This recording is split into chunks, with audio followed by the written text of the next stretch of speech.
It started like any other Thursday evening, calm, predictable, and slightly dull. I was at home, laptop open, catching up on some client reports when my phone buzzed on the coffee table. It was a text from my girlfriend, Jenna. "Hey babe, just letting you know, I'm going on a girls' trip to Miami this weekend. Don't wait up for me, okay?" No context, no prior mention, just dropped into my lap like it was some casual announcement about picking up milk. I stared at the message for a moment, feeling the first tiny crack of confusion. We'd been dating for almost 2 years, living together for 9 months, and suddenly she was planning a trip I hadn't even heard about. I typed back something lighthearted. "Miami, huh? Sounds fun. Who's going?" Her reply came almost instantly. "Just me and the girls. You know how it is. Spa, beach, a little shopping. You wouldn't enjoy it." I remember reading that line twice. You wouldn't enjoy it. Jenna knew me well enough to know that wasn't true. I loved Miami. We'd gone there together once for a long weekend and couldn't stop talking about how we'd make it a yearly thing. But I didn't press it. I could already sense her tone. Short, clipped, almost defensive. The kind of tone that tells you if you dig deeper, you'll look insecure. So I smiled even though she couldn't see it and wrote back, "Have a great time." That was it. No argument, no scene, just calm acceptance. But inside, something in me started turning gears. The next day, she was unusually cheerful. I noticed she'd done her nails, scheduled a hair appointment, and spent nearly an hour trying on different outfits. Normally, she'd ask me what I thought. That day, she didn't. Her suitcase sat open on the bed. Swimsuits, cocktail dresses, heels, perfume. I watched from the doorway as she carefully folded a short black dress I'd never seen before. "New dress?" I asked. She froze for a second, then smiled. "Yeah, just something for the girls' night out." "Looks expensive," I said lightly. She shrugged. "It's Miami." You know how girls are. Her tone had a finality to it, as if I wasn't supposed to question anything further. So I nodded, turned around, and let her pack in peace. That night I couldn't sleep. I didn't want to be the paranoid boyfriend, the one who scrolls through Instagram trying to find clues. But something felt off, not jealousy, just instinct. I scrolled through her recent messages, nothing suspicious. Her group chat with her best friends titled Miami Madness was there. I clicked on it. What I saw didn't make me angry. It made me cold. The messages weren't about spas or brunches or beaches. They were about rooms, reservations, and plus ones. "Can't wait to see how awkward it'll be having your ex there," one of her friends had written. Jenna had replied with a winking emoji. "Yeah, but he booked the villa. Free trip, right?" My stomach sank. Her ex? The same guy she told me was a mistake she'd moved on from? The one she blocked a long time ago? Apparently, not that long ago. I scrolled further. Messages about how she'd told me it was a girl's trip, how I'd probably believe it, how they'd all keep the story straight if I asked. My hands went still over the phone. I didn't want to explode. I wanted to think. And the more I thought, the calmer I got. Because when someone lies to you so easily, the worst thing you can do is react emotionally. You let them dig their own hole. So I decided to play along. The next morning, she kissed me goodbye like nothing was wrong. Perfume perfect, hair flawless, suitcase in hand. "I'll text you when I land," she said. "Of course," I replied, smiling. "Have fun, babe." She paused, studying my face, maybe expecting suspicion. But all she saw was warmth. As soon as she left, I sat down on the couch and opened my laptop. I wasn't going to stalk her. I wasn't going to track her phone. I was just going to document everything. Quietly. Screenshots, messages, dates, times. The entire girls' trip group chat saved. Then I waited. A few hours later, I got a call from an unfamiliar number. It was her mother, Linda. Now Linda and I got along well. She was the kind of woman who could read people instantly. Honest, blunt, but warm. "Hi, sweetheart," she said. "Jenna told me you two were heading to Miami together this weekend. I just wanted to wish you a fun trip." I froze. "Sorry?" I asked. "She told you what?" "That you both were going on a couple's trip. She said you needed some time away to reconnect." My heart went still for a second. A couple's trip. That was her version for her mom? I took a slow breath. Oh, no, Linda. She told me it was a girls' trip. There was a silence on the other end. I could almost hear the air leave her lungs. Girls' trip? She repeated, her voice sharp now. That's not what she told me? I kept my tone calm. You might want to ask her about it. Where is she staying? Linda asked. I don't know, I said truthfully. She didn't tell me. Another pause, then she said, something's not right. No, I agreed. It's not. Later that afternoon, I got a text from Linda again. She'd spoken to Jenna, or tried to. Jenna had apparently told her it was a last-minute change, that the other couples canceled, so now it was just the girls. But Linda wasn't buying it. She's lying, she texted. Send me what you have. So I did. I sent her screenshots of the group chat, the messages mentioning her ex, the jokes about how I'd never find out. Within minutes, Linda called back, this time furious.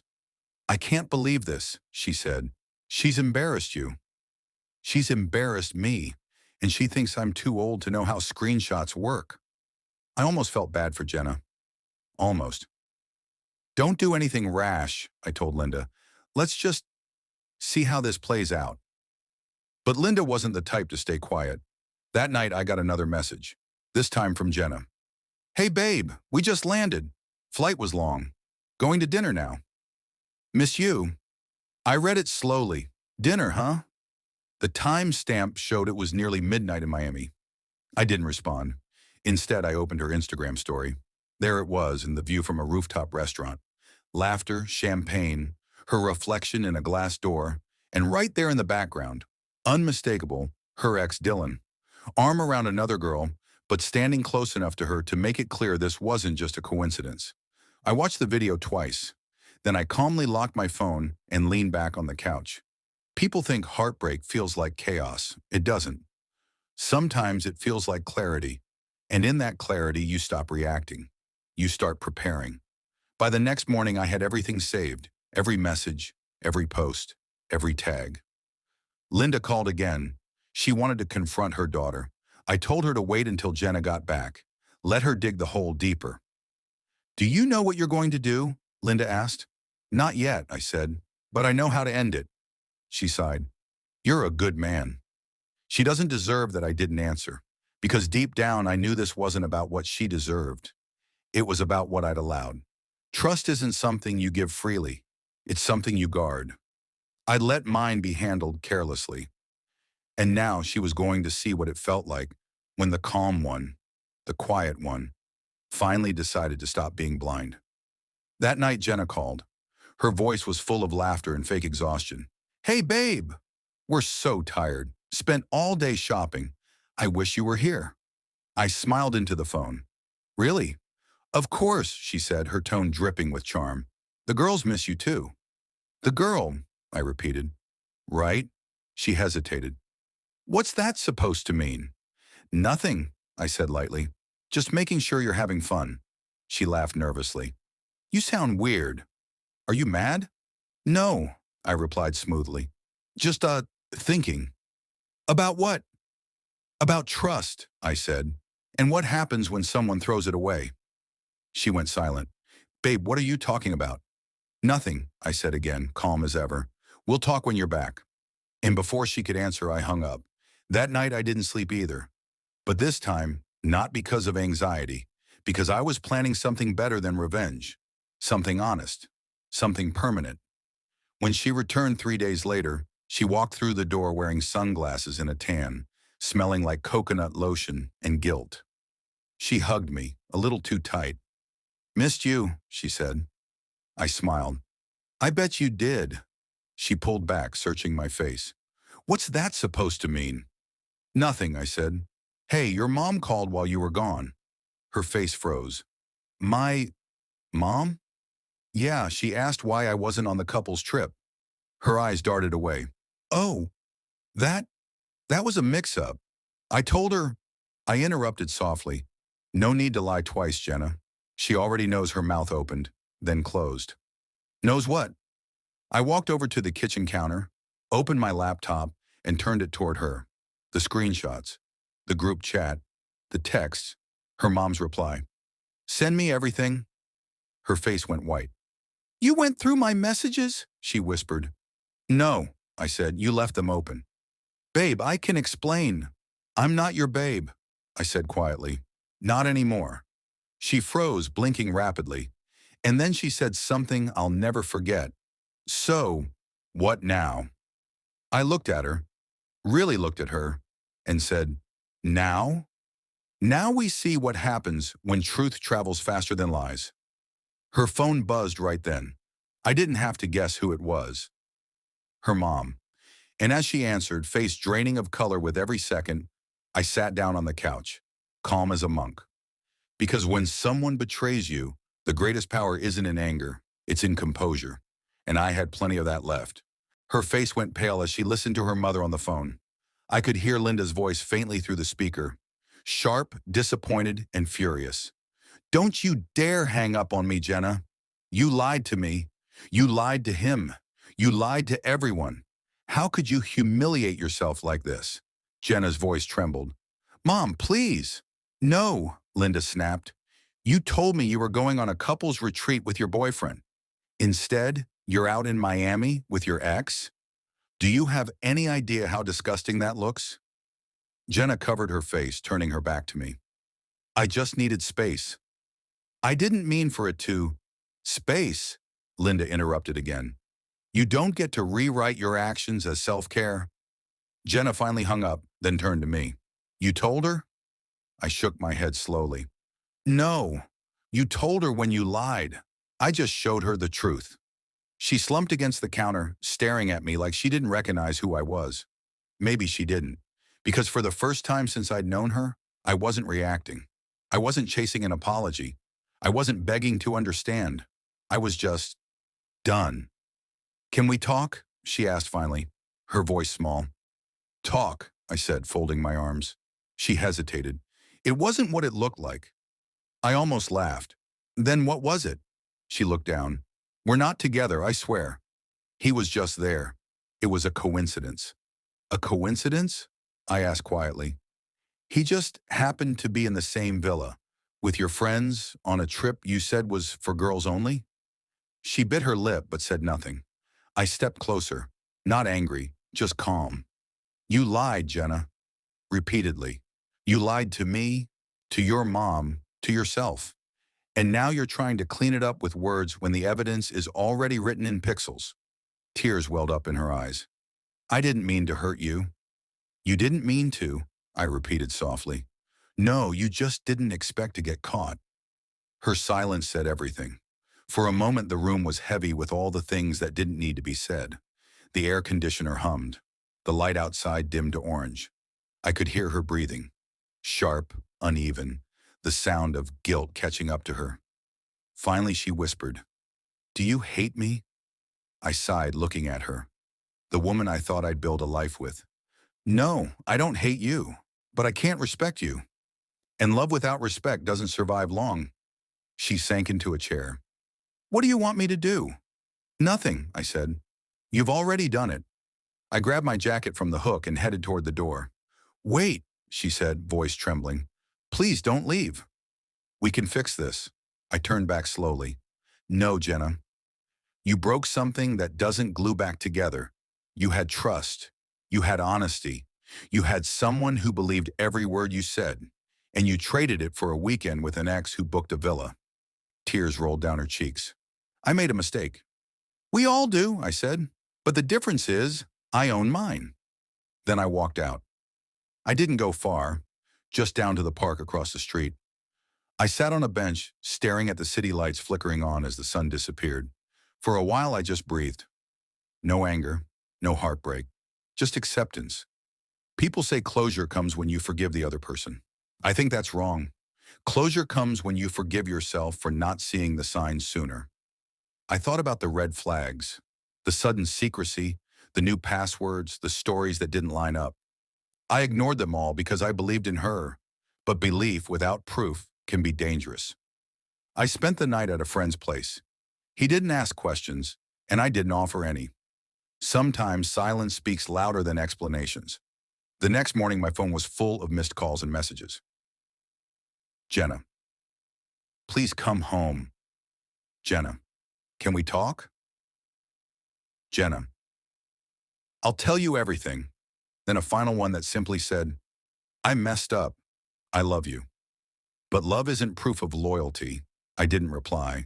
2 days later, her mom called again. She's miserable, Linda said, crying nonstop. She knows she ruined it. I stayed quiet. Linda sighed. I just want to say, you handled it better than most men would have. I would have lost my mind. I chuckled softly. There's no point in losing what's already gone. She hesitated. If you ever need anything, you know you still have family here. Don't let her mistake make you bitter. I won't, I said, and I meant it, because this wasn't going to break me. It was going to refine me. A week passed before I went back to the apartment. I didn't announce it. I just walked in quietly. The place was spotless, unnaturally spotless, like someone trying to scrub away their sins. Jenna was sitting on the couch, hands clasped, eyes swollen from crying. You came back, she whispered. I came to get my things. She flinched. So that's it? That's it, her voice cracked. You can't just walk away from 2 years. Her voice cracked. You can't just walk away from 2 years. Jenna, I interrupted gently. You walked away first. You just didn't tell me when you did it. She tried to reach for me, but I stepped back. I don't want to hate you, I said. So I need distance before resentment replaces what little compassion I have left. She looked shattered, but I knew that expression. I'd worn it once, long ago, when someone I cared about finally gave up on me. The difference was, I'd learned from it. I wasn't sure she would. When I left that apartment for the last time, I didn't look back. I didn't need to. Some doors don't close, they seal. For the next few weeks, I focused on myself. Work, gym, friends, silence. I deleted our photos, archived the memories, and reclaimed the version of me that existed before she started rewriting my piece. And slowly, things began to shift. Sleep came easier. The mornings felt lighter, and the thought of her no longer stung. It just existed, like a scar, not a wound. Then one evening, I got another call. It was Linda again. I just wanted to tell you, she said. She finally admitted everything, even about her ex. She said she was scared you were too good for her, that she'd eventually mess it up. So she did it first, I exhaled. That sounds like her. She's moving back home for a while, Linda added. Says she needs to figure herself out. Good, I said simply. She should. You really aren't angry, are you? No, I said. Anger keeps you tied to what hurt you. I'm free now. Months went by. I moved into a new place across town. Fresh paint, empty walls, and silence that didn't feel heavy anymore. I started seeing the world differently, not through the lens of betrayal, but of lessons. You learn who you are when people show you who they're not. Then one night, while scrolling online, I saw her post.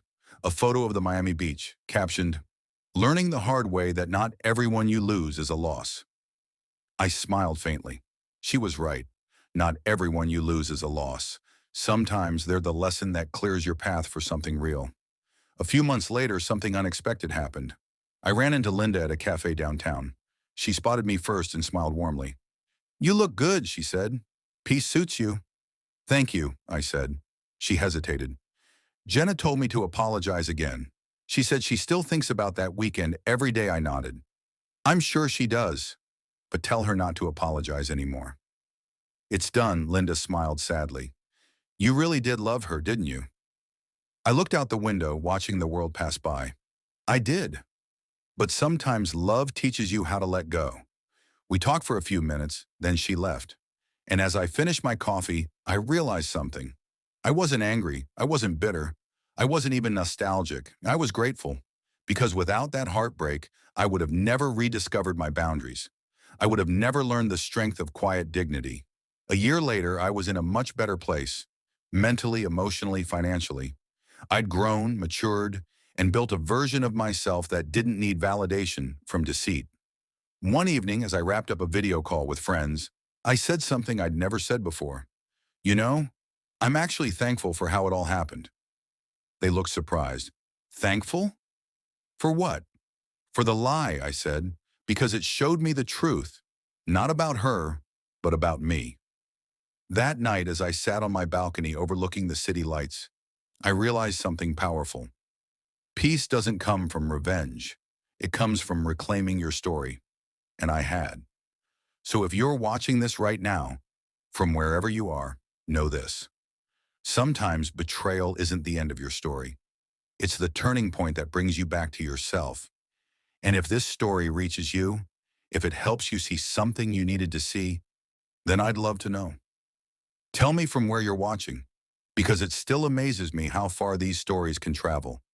Because what started as heartbreak turned into healing. And healing, my friend, that's the real ending.